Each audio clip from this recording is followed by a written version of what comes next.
I'm Twyla. And I'm Natalie. And this is Twyla and Natalie. Where we're going to chat with you all about the joys and the pitfalls of being a grown woman. Indeed. Every week we ask a question, usually something going on in our lives or something we want to know about. And we try to answer that question, I suppose, just to satisfy ourselves, but also to hopefully help the audience at large. Yeah, I have a question today. Yes, you do. Something that I've been thinking a lot about lately. And my question, Twyla, is do you have secret hobbies? Okay. And what I mean by this, it might not be something that, you know, you're hiding from your entire family. But I have a very big suspicion that many of us have things that we enjoy doing that maybe we don't share. And let me just put it out there. I'm not talking about anything illegal, people. Yeah, know? Secret hobbies can't be like, oh, those weed plants in your basement. Yeah. Or that you like to, you know, we're not talking anything illegal. Okay. Dismember people or something like that. Okay, so let's quantify, qualify. Illegal and immoral, we're not talking about. Yeah, those we're things. not talking about those kinds of secret hobbies. Yeah, so trying to have sex with every one of your neighbors, no. Yeah, no. That's not. We're not going there. No. I'm talking about like you're a grown man, but you enjoy My Little Ponies, like those bronies. Oh. You know, kind of having, for me, where this came from is when I stopped drinking alcohol. Okay. I found myself with more time on my hands, and there's always something to do. And what I was doing was I was defaulting to work. And then what I was doing was I was working more, and I was just kind of finding I felt so imbalanced. I realized I needed hobbies. I enjoy reading, but I don't want to read all the time on my downtime. My downtime, when it's Natalie me time, what is something I can do that I enjoy that, you know, obviously now is not revolving around glasses of wine. Okay. And I started a few, and it's been interesting, the feedback from some of my friends as I've brought it up. And one of them is I started learning how to loom knit. Okay. It's like knitting, but you get these round things or I know. infinity shaped things and you knit. I just made my first hat yesterday. Okay. And I started doing crossword puzzles. You know, that's another thing. So I've been spending more downtime doing my knitting, my crossword puzzles, and coloring. You're full of crap. You know that, right? What? These are not secret hobbies. These are, for me, you got to remember, Twyla. This is just the same random stuff that you could buy at the big box store right now, because this is what they're selling to us right now. They think everybody our age wants to like knit things with hand looms. But we do. But that's the thing, Twyla. It's not our age. I'm 47. I have a niece who's, I think she's around 25. She's quilting. I have a daughter who's a hipster, 27, and she's doing cross stitch. She's a hippie. Just gonna say it. I think this is that a lot of those things are like the everything old is new again, because that stuff always circles back. And then, you know, like how millennials think they discovered mason jars. Yeah. And pork pie hats. You didn't. And it might be those things themselves, but the idea of having a hobby that, you know, and because I lack filter and, you know, any kind of boundaries, I'm open about it. But I even find myself feeling a little almost embarrassed a little bit by my obsession with, you know, my new knitting things. You know, Tony left the house this morning and he's like, so what's going on with you today? More knitting? And I'm like, what do you mean by that? You know, wait, so you actually don't want people to know that you knit? Well, really, Grandma?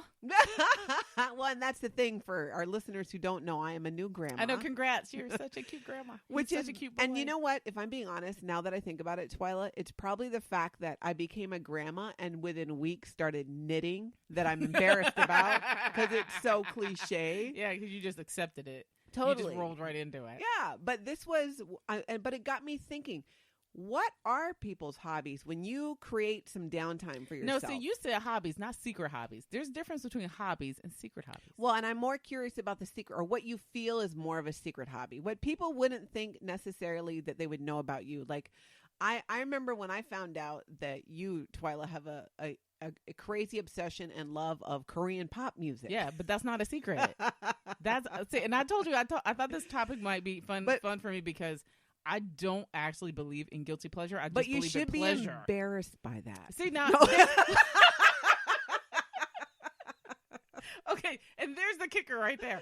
I should be. I am not. I am never. I have probably from the time I was big enough to understand that I could love something and enjoy it. Yeah. I've always just given myself permission to love it fully and out loud with absolutely no shame.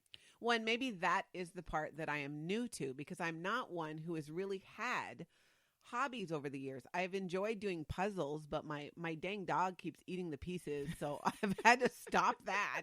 Because if he eats even one, I can't bring myself to do the puzzle with one missing piece. Yeah, that's funny. So I got to let it go. So I was searching. And I've also, what I know about myself is I enjoy solitary activities. You know, my downtime for me is something I can do at home, or something I can do alongside Tony. He can tinker on his motorcycles and power wash things all over the yard. He enjoys doing these things. Right. That is his hobby during his downtime.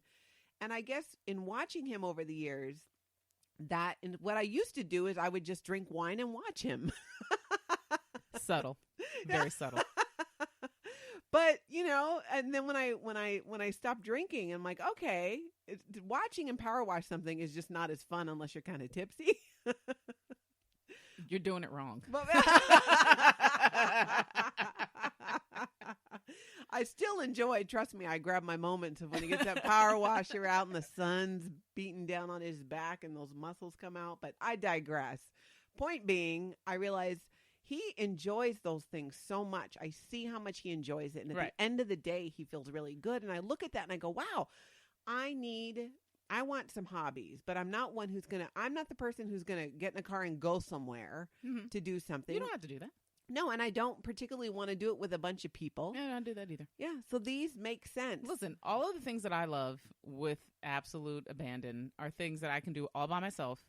The reason I love Twitter so much is because it allowed for me to have a community of people that could love things with me without us having to like be in the same space. Like it was like I am not the only one who loves this, and that's great because sometimes that means I can go down the rabbit hole with people and not just by myself. God, Twyla, you're blowing my mind. I haven't even thought yet of connecting with people who love my new hobbies. Listen, don't start. Here.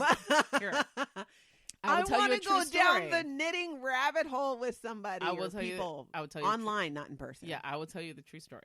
When I first joined Twitter was when we had the radio show together. Yeah. The station that we worked at said they wanted us to be out on social media. It's the only reason why I did it. Sure. And very early on, I tripped and fell over what it turned out to be like the holy grail of happy place for me. It was a Twitter handle called Black Girl Nerds. Sure.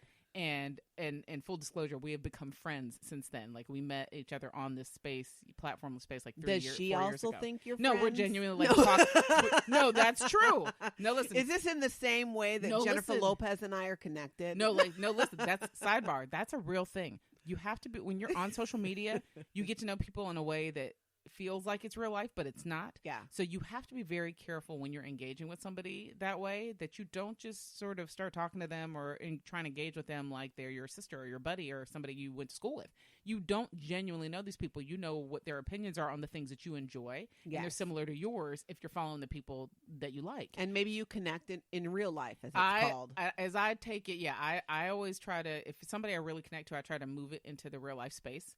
And we wound up doing that mutually. We both kind of sent each other a direct message that said, hey, I think you're great. No, I think you're great. And I did a podcast of hers a long time ago. Mm-hmm. And then I said to her, this sounds like a really cool thing. Can you talk to me about that? And we wound up exchanging numbers, and now we're friends. We talk. Yeah. But finding that community was transformational. Because I grew up. So then why shouldn't I find a community of knitters? Oh no, this is what I'm warning you about. Okay. It's not a bad thing. It's just you have to be prepared for what you're about to do. So what happened is I wound up finding this community of Black girls who like the same nerdy stuff I love. All sounds great. And I then no longer had any boundary of how I managed my love of it. So then it became like I would spend full Saturday nights like down the rabbit hole of YouTube, like K-pop videos and sharing them on Twitter with the same like 5 people. And then we look up at 1 a.m. and I've watched like 37 videos. But are you then, when you're sharing it on Twitter, you're sharing it with everybody? You are, but you you're don't care about that. Specifically talking to these individuals. you're targeting those individuals. And it's like thread after thread of like, did you see this? No, did you see this? Did you know this? Did you know this?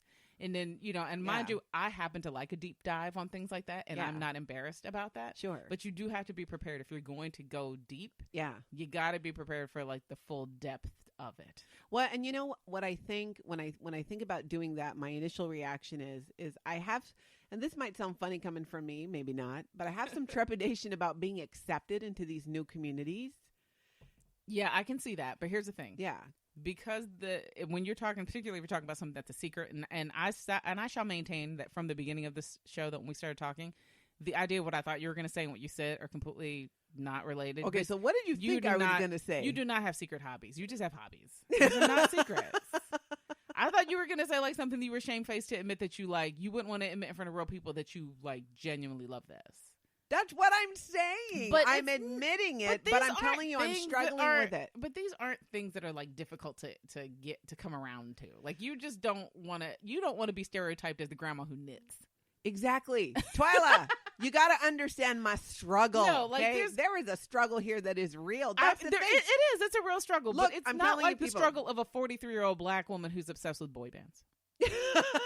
And it's, mind you, it's a struggle for other people. It's not for me. Exactly the same No, it's thing. not. No, it's not because we expect it of you. Twyla, I'm 47 and I'm now a grandma and now I'm knitting. It's so cliche. It's ridiculous. Okay, but there's a difference between being a cliche and being something that's like secret. You might not like but being I'm embarrassed the about the fact that it's a cliche. And I'm not embarrassed. And people who know me, maybe on more of a surface level, people we interact with on social media, I think unless they are older or have grandchildren, they were used to seeing me for so many years being, hey, I'm out at this place for happy hour. Hey, we're having drinks on the boat. Okay, so this was more not of a party thing. This is not about you being a cliche. This is about you thinking you're not hot no more. People are not going to think you're hot anymore. Stop right there. I am the hottest grandma. I'm just saying. I went from being a MILF to a GILF. You're a mess. I'm not worried about that. Yes, you are. No, we're not moving forward in this conversation until you admit, at least on some level, that you are worried about that. Because you wouldn't worry about being the cliche of a grandma who knits unless you thought that grandma who knits automatically means not as hot anymore. Well, I think it's still hot, but I think it's cliche. But the knit needles are real hot. I guess you're right. You don't mean hot sexually. You mean just Maybe. Overall kind of like hip and popular? Like I think you might be a little bit worried that you're losing, that your mojo's going to go. Like you're going to start knitting and you're going to start wanting a cat and then you're going to start wanting to wear Argyle sweaters. You're not going to try to touch your grays anymore. Like I think you're worried about that. I think you're worried that there's a slippery slope here. You know what? I think you're right. See, I don't think that because almost everything that I'm obsessed with is stuff that a 15-year-old girl is obsessed with. So in the back of my head, I'm always going to be a 15-year-old girl. Yeah, you're going backwards. I'm always going backwards. Yeah, you're going backwards in your hobbies. I'm obsessed with boy bands, comic books, things, stuff that as my 15-year-old self would be like, I'm so glad we grew up and got money to do these things. Like that's like when people say, "Oh, what would you say to your younger self?" I would go back to my younger self. Get a job. No, I would go back to my younger self. Girl, don't worry about it. We're gonna work, and we're gonna have enough disposable income to cover your walls and all the crap you love. You are right on track with those comic books. As a matter of fact, double down because I want to own 600 at this age, at my age, and not 300. Thanks. You know what? You're right. When I just had a flash to just even last night, I was sitting there in my recliner. I thought you were going to say rocking chair because you're thinking that. In my recliner. And you're right. I'm so mortified by this. Right. I have my feet up in the recliner and I was doing my knitting and Tony came in. And in my mind, I did have this thought of this does not look sexy. And I want him to always continue to see me as this sexual beast. Okay, see, here's the and thing. With my feet up in a recliner knitting. And I totally had a blanket over me and everything. Did you have your reader cheaters on so you could see? Of course I had my readers on because I can't see. So you had your granny glasses propped in the bridge of your nose. That's not the image that I want him to come home to. Okay, so then you just need to set a timer. Yeah. And know that 20 minutes or 30 minutes before he comes home, all this has to get put away and you got to bring out the grown and sexy before he walks in the door. I do understand that. Now here's the problem. Well, the problem that I have is that I have only ever defined myself by myself. I almost never let anybody else define me. Yeah. And I'll be honest, I probably started about the time I was 17 and my dad started trying to dictate things that he thought were appropriate versus not appropriate for me to wear. Sure. So then I just decided, screw it. I'm just going to wear whatever I want. I'm going to be like a walking crazy person all the time. And I still to this day probably have more like graphic comic book t-shirts than I have evening dresses. You know, I bought 2 days ago, I bought a pair of sparkle, like sequin covered Chuck Taylors. Yeah. Because why not? I'm allowed. You know, like that's me. So I don't ever sort of define what is sort of grown and sexy for me by other people, but I do have to recognize that what I think is grown and sexy isn't always appealing to the other person. So I now try to measure it like we used to joke. I had a period of my life where I wore a lot of wigs. Because I had shaved my head bald and my husband just wasn't completely comfortable with it. And so if we had like a formal thing to go to for work, I know how to dress it up. I know how to, like I said, I give good trophy wife. Sure. But I would tell him, you know, like, so who do you need me to be today? Like I could be Veronica, you know, the redhead. I could, you know, like I actually found a wig that was named Twyla. Oh, it was on. It was like, do you want a Twyla? Because this is the full Twyla experience. This is like Twyla with like 15 inches of horsehair. This is great. Like I could, you know, we could do some things with this. Yeah. You know, I had like a whole wardrobe of, you know, like comfort level for him. Sure. So then it was, you know, then in as much as like that might have been his secret hobbies that he didn't want to admit that there were certain hairstyles that did it for him. So it'd be like, not the red one. And it, like he would act really passive about it till I got to one he liked him and be like, that's okay. Yeah. And I'm like, okay. I know who I get who I am tonight. This wig allows for more cleavage. Okay. You know, like that's that kind of thing. Yeah. So I mean, like role playing. A little bit. So I mean, that's in my head, that's that idea of like defining yourself. And sometimes secret hobbies are the thing, the innermost part of yourself that other people don't know or understand about you. And that's kind of what makes it a secret, is that you didn't want people like here's a perfect example to me of secret hobbies. Yeah. A few years, like I don't know how many years ago that was, that 50 Shades of Grey came out. Sure.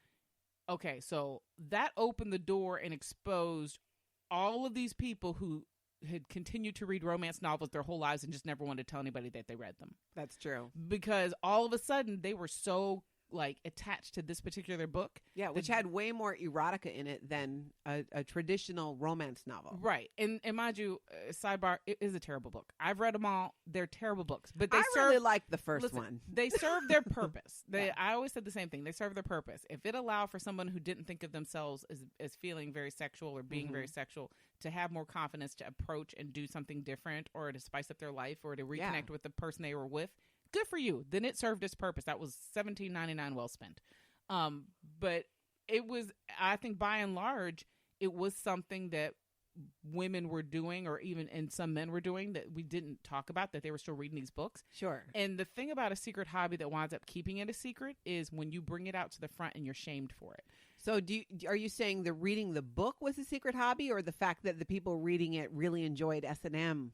No, secret hobby. I think the people reading the book was the hobby. It was the secret hobby, because I think a lot of people didn't want other people to know they were reading it. And remember, I think even a long time ago, I think on our show once, we talked about the idea that the Kindle, like having Kindles and having tablets, makes it possible to read stuff like that in public. Yeah, it sort of caused a revolution in like this whole category of books, because then you didn't have to carry around the $3.99 like bodice ripper with Fabio on the cover on the bus or in public. You could have it on your tablet. Nobody knew what you were reading. Nobody knew what Christian was doing to Anastasia, because it was on your tablet and looked like you were reading Wall Street Journal. Yeah. And that allowed for the secret not to be a secret anymore. Then you could have your hobby in public. Well, but it made it more of a secret. But you could take it outside of your house. Well, no, see, I think it kind of not even democratized. I think it took away the stigma of it being a secret. Because secret means, on some level, the word secret means it's something that is, there's a stigma to it. You don't want people to know, because you don't want people to judge it or have an opinion on it that is something you don't want to hear.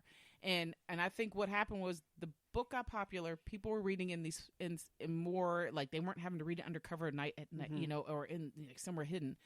And then they started talking about it and how much they loved it. And what's the first thing that happened when women started coming out saying they love this book? We started getting spanked and liking it. Okay, well, I wasn't talking about the happy benefit. I was kind of talking about the negative benefit. The negative benefit became that then you were slut shamed, that kind of thing. well, not even slut shamed.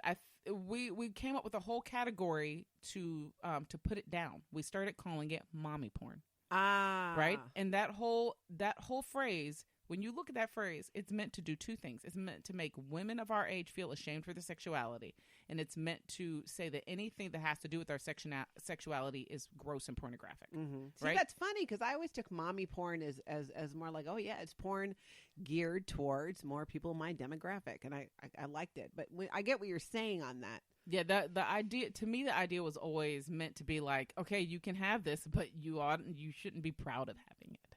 Oh. You know, and my thought, and I think that's kind of what drives the idea of something being secret, is that there's that some, not even you, but that somebody around you or some structure around you wants you to feel ashamed for enjoying the thing you enjoy. Yeah. Which is, and like I said, I've just always been so defiant in, in saying I'm going to enjoy the things I enjoy, and I'm not going to let you make me feel bad about it. And be open and vocal about it. Yeah, that's exactly why I still say, I am 43 years old and proudly like my boy bands and proudly buy tickets to go see the shows that they're at, and don't like look for a kid to take as an excuse to go to the show. Yeah. Because I'm allowed to enjoy this.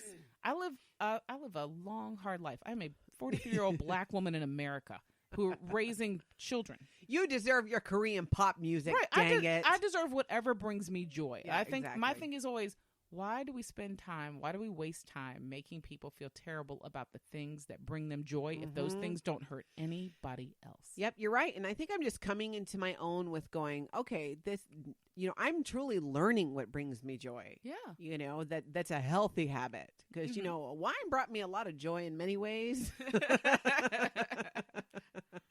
But that wasn't a healthy habit for me. I did not enjoy it in the healthy realm, of moderation.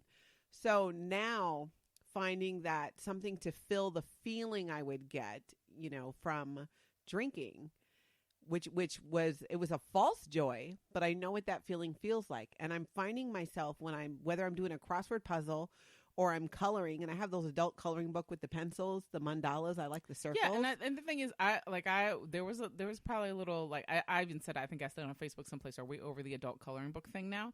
And the reason why I can say that is because I never actually stopped coloring. Like, I always, I didn't. I had true. I had sketchbooks when I was a kid. My mom gave me sketchbooks. I kept them. I used to draw like what I saw in the comic books so I could try to learn how to do it. I did that. I sketched and did, I take my notes in sort of doodling format. I've always done that. And then when it became cool to do the sketchbook, like the coloring book for adults, I wasn't really into that because I was like, that's not cool to color. I'm going to go to the dollar store and buy the superhero comic books my kids got. See, I like those better. And I think a lot of these things, when you're out of the realm, where you're not, I wasn't going to a toy store on the regular because my children were older. Right.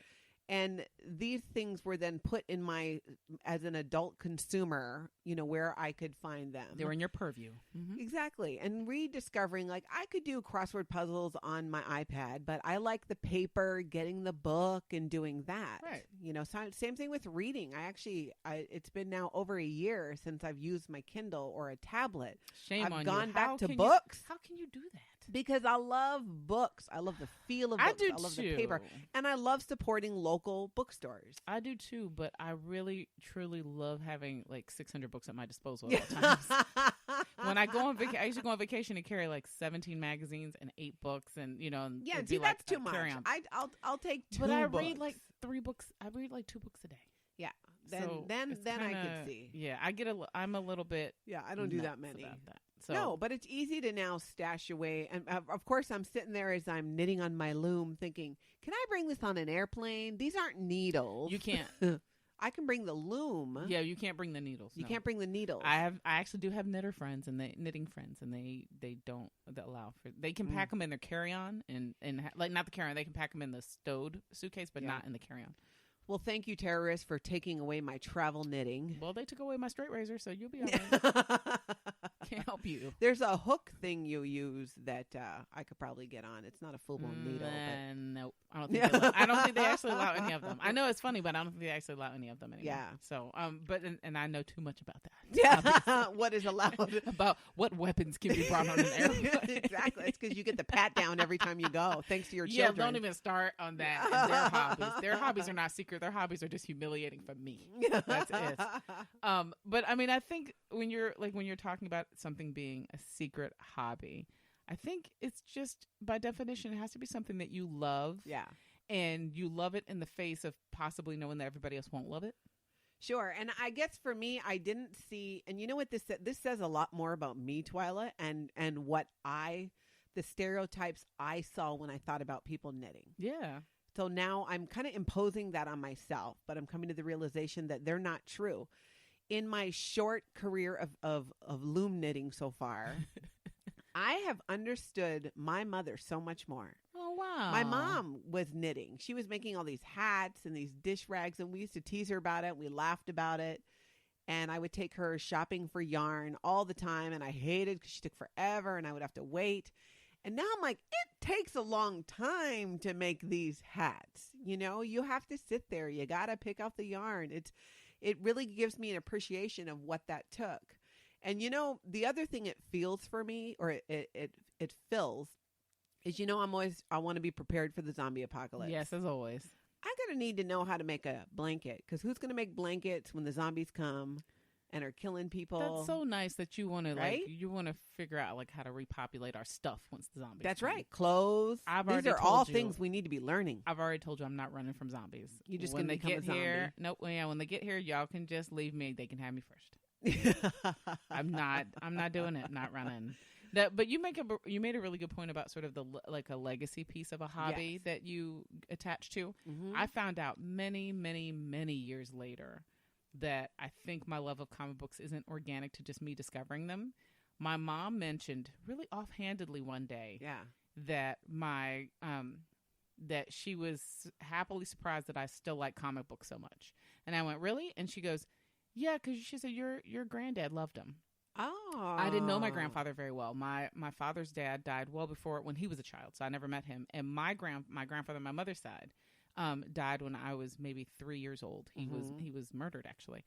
And she told me that he used to, when I would spend time with him, he used to sit me on his lap and read comic books to me.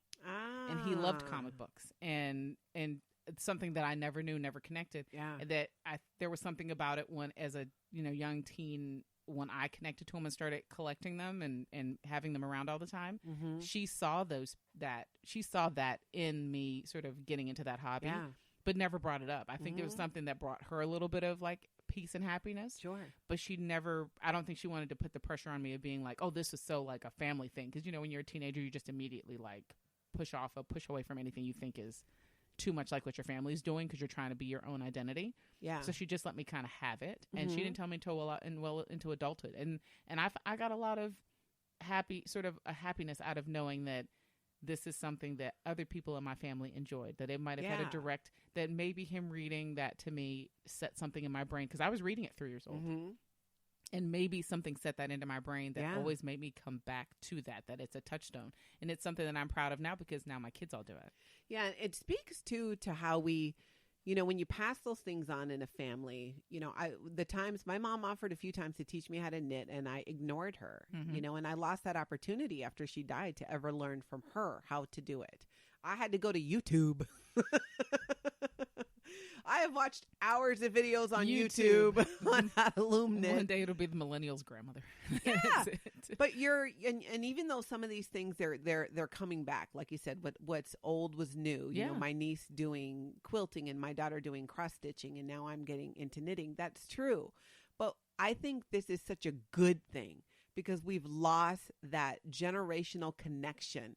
These are the things that often connected us. Your grandfather reading you comic books. That was a way that you connected. The way that women would get together and quilt, or your grandma would teach you how to do something, whether it was canning, cooking, whatever it was. Yeah. We don't see that as much today, especially with people living far away. My grandma lives in Hawaii. It's far. I don't have an older female relative that lives where I live. And I hate to admit it, I am that older female relative Yeah, to everybody absolutely. around me, to Absolutely. my children, with my niece. And it's something that connects us. And I feel I'm enjoying that that's coming back. And I hope that we do it more, where we can get our kids to put the tablet down. Let's work on this. Or let's do that. Tony talks all the time about his grandfather growing up and how his grandfather taught him to do so many things, to fix things, to play golf, all these things that you did together. And look at with your grandfather, you were 3 years old, yet this love of comic books carried over. Yeah, absolutely. Now, see, I love the idea of that, but I'm gonna make a bit of a case for having things that are your secret hobby that you just love, that it's not your duty or responsibility to share with anybody. I think everybody deserves to have something that it just irrationally brings them joy. That Sure.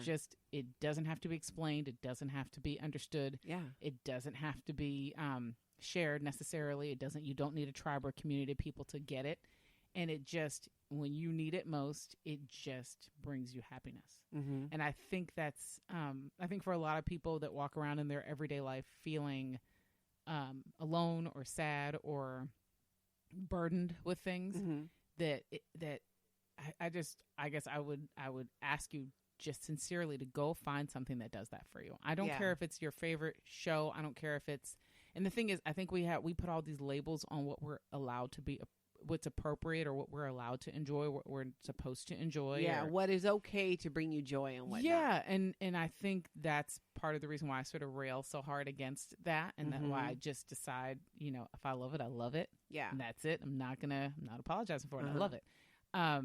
It's important to me that I can find those places, because it is hard to be an adult. It's hard to live in the world. It's hard to be surrounded with images of awful things that happen, and people dying, and structures crumbling, and change happening sort of lightning fast. And you need that downtime. You need that time for yourself. Just like you said, the simple thing that brings you joy can make all of those things so much more tolerable. Yeah, and I don't care if your joyful place is like my other older sister. My sister's joyful place is baking, and she's like a savant. My grandma's is video poker. Yeah, right. And if it's if that's the thing that brings you joy, like maybe once a month my parents go like to a casino that's just all slot machines. Mm-hmm. I mean, does it bring them joy?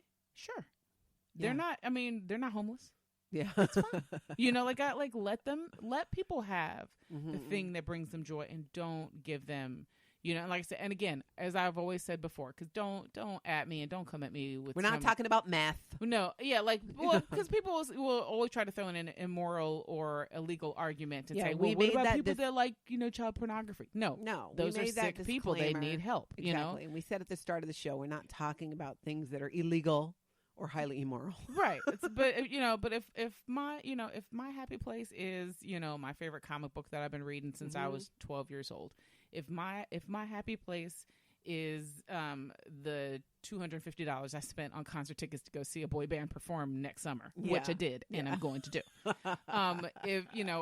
If my sister's happy place is baking a chocolate cake from scratch with no recipe because she can feel her way through a recipe and not even keep the cake, then let us have it. It doesn't hurt you. Right. It doesn't hurt you to let somebody else have their joy. It's good for you.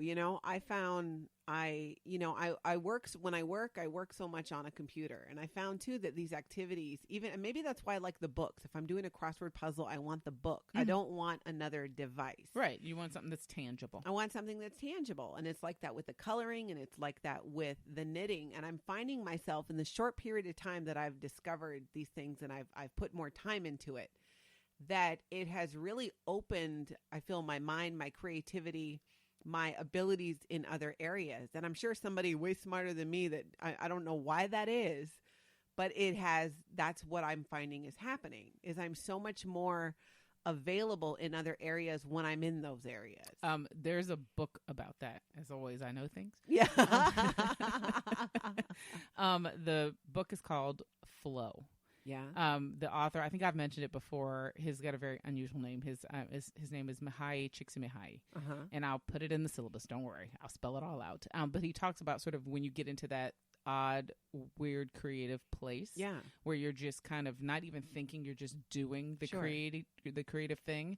It actually opens you up to be more creative and to be more innovative and, in simple ways and complex ways. Yeah. And that's exactly what, like my best creative work happens in that fuzzy space where I'm tired between like 11 at night and 1 in the morning, where I should go to sleep, but I'm staying up just a little bit longer because I wanted to watch like 4 K-pop videos, or I wanted to watch the same one on loop 6 times because the choreography is amazing, whatever it is. And then all of a sudden my creativity is like going, and then I've got my pad out, and I've got an idea for a new podcast, or I've got an idea for some of the marketing that we've thinking.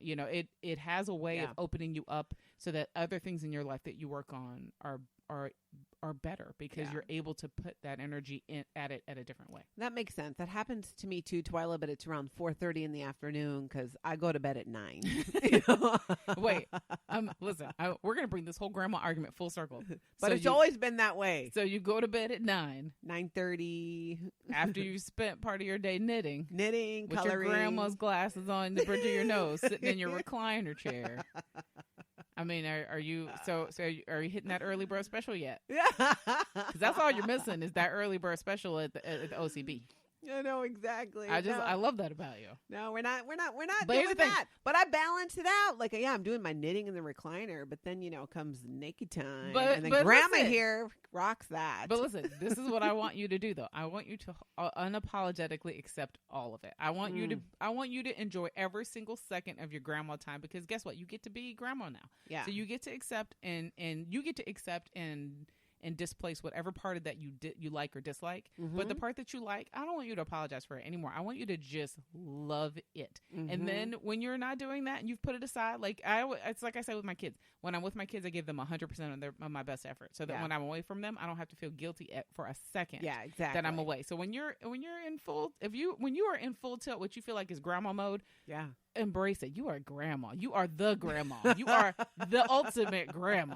And then when that little timer goes off, stop saying grandma. Wait, and then when the timer goes off, you can say, "I'm Natalie," and I am like, Tony's coming home in 30 minutes. You start saying, "Hey, listen, I am the kitten. I'm the sex kitten. I am the ultimate sex kitten." When he walks in the door, he gets all the va-va-voom. That's it. And maybe that's what you do. Yeah, and I think that is you've really nailed my struggle. Is I'm coming into a different part of my life where I'm embracing it and I'm enjoying it, and there's been a lot of change. I'm a grandma. I'm not drinking anymore, so I'm finding these hobbies, but I'm still wanting to do the things my 20-year-old self did, or and now even in my 40s, right? And putting those things together and maybe breaking that.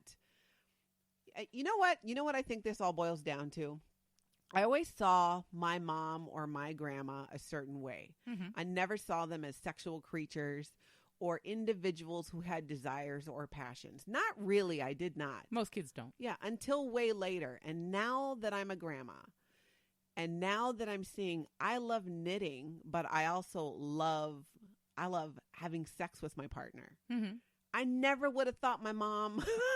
Right. There's a magical point in your life where you realize you have now reached a milestone where you can see the people that raised you and the people that nurtured you as whole people, mm-hmm. and not just sort of an archetype.